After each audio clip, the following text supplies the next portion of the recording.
Kael Thyros counted the exits before he sat down.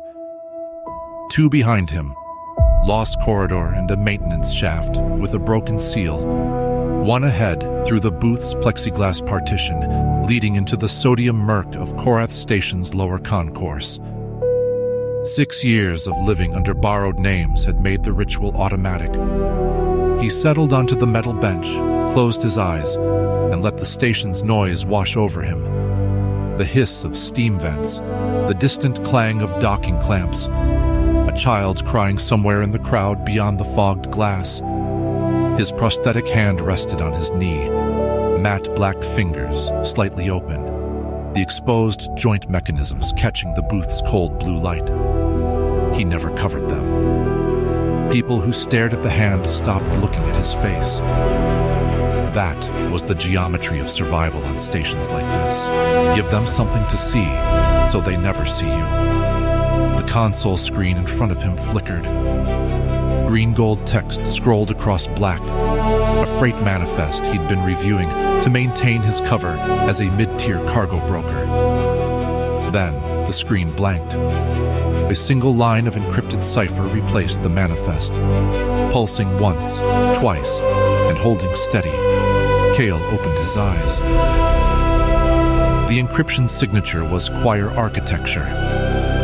Silent choir, House Thyros intelligence. A channel he had believed severed 6 years ago, when they pulled the implant from his skull and left him bleeding on a station platform. He stared at the cipher line. His pulse did not change. He had trained it not to. He should have stood up, should have wiped the console, walked into the concourse, and disappeared into the next station on the next shuttle out.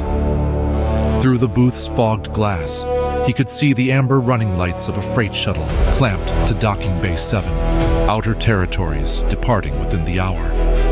An exit. Clean. Kael pressed his prosthetic thumb to the console's biometric pad instead. The cipher unfolded. The briefing was dense. Operational shorthand, grid coordinates, intelligence classification markers he hadn't seen in 6 years, but could still parse without effort. His training had been thorough. The silent choir had built him to read this language the way other people read faces. He absorbed the data in layers.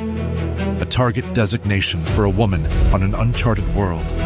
An intercept timeline measured in days. A rival faction, Regent's intelligence, already in motion. Then the voice print loaded. The booth's small speaker crackled, and Lord Thyros spoke. Not a synthesized approximation. Not filtered through intermediaries. His father's voice, clipped, precise, the cadence of a man who had never in his life repeated himself because no one had ever dared not to listen the first time. Lord Thyros said, "The Solibri heir survived. We have known for longer than you have been alive." Kael's prosthetic hand closed into a fist on his knee. The joint mechanisms ground softly in the silence between his father's sentences. The briefing materials scrolled beneath the audio, operational records dating back over a century. An intelligence operation designated Cradle, designed to seed encoded information into non-house networks. Ash Singer roots, oral histories, the kind of data that moved through death worlds like water through rock, slow and untraceable, beneath the notice of anyone who measured power in warships and star charts. Marin Duskwell had found the infant on dust because someone had made certain she would find it. The transport wreck, the emergency pod with its genetic beacon calibrated to frequencies only an Ash Singer's modified vocal range could detect. None of it was chance. House Thyros, or a faction inside it, had guided the child into Marin's arms like placing a stone on a game board a century before the endgame. Kael's stomach turned. He thought of Serethi Voss, whoever she was, growing up on a death world, believing she was an orphan of accident. The truth was worse. She was an orphan of design. His father's voice continued. Lord Thyros said, The encryption architecture of this briefing matches the systems embedded in your prosthetic's data core. You have been carrying operational Thyros intelligence since the day we gave you that hand. Kael looked down at his prosthetic. Matte black, exposed joints. He had called it a traitor's mark for 6 years, and he had been wrong about that too. The hand his father had severed and replaced. He had carried the famine evidence in its data core for 6 years, believing he had stolen it, believing the hand was punishment. It was neither. It was a vault.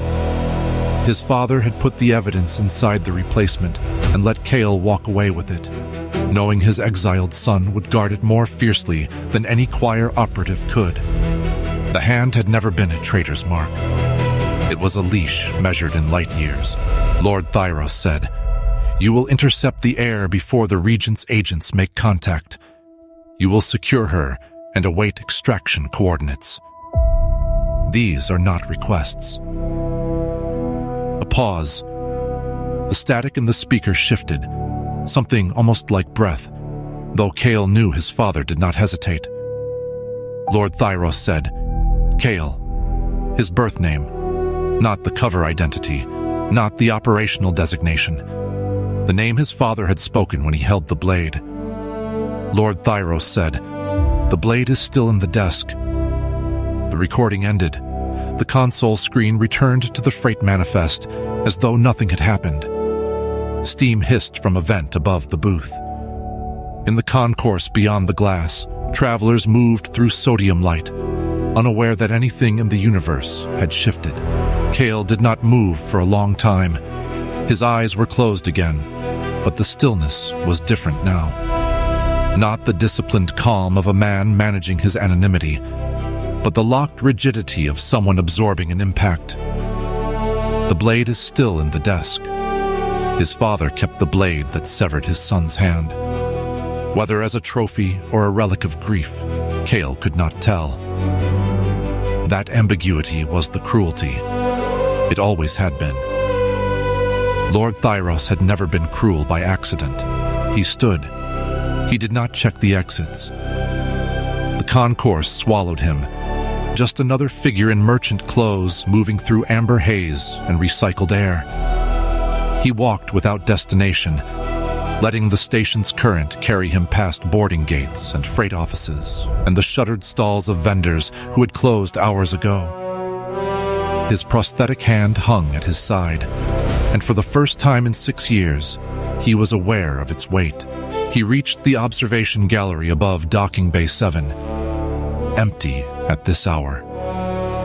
The reinforced glass showed him freighters locked into loading arms, their running lights pulsing in the dark.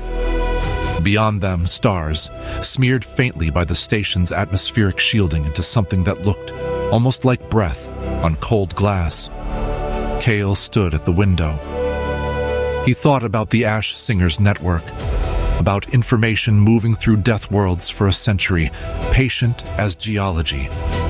Someone in House Thyros had looked at a newborn carrying a dead bloodline's markers and decided she was an asset to be positioned.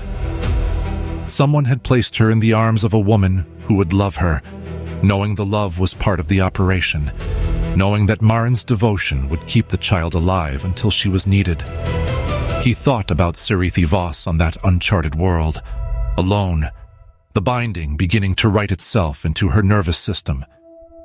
She did not know what she was becoming. She did not know that every path she believed she had chosen had been laid for her before she was born. He could run. The outer territories were vast enough to disappear in again. Another name, another station, another 6 years of counting exits. Or he could move toward her. Not for House Thyros. Not because his father's voice still carried the weight of a command he had spent his whole life obeying before he learned to refuse. But because someone had seeded a child into an Ash Singer's arms, and that child had grown into a woman who deserved to know the truth before the truth was used against her. Kael pressed his prosthetic hand flat against the observation glass. The metal was cold. The joint mechanisms clicked softly, carrying inside them the evidence of a famine and the architecture of his father's design, a burden he had never chosen but could no longer pretend was not his. He walked to the booking terminal. He entered coordinates. The shuttle to the outer territories departed in 40 minutes. Kael Thyros boarded it under a name that was not his own, carrying a hand that was not his own, moving toward a woman he had never met, because the people in this story deserved better than the gods they inherited.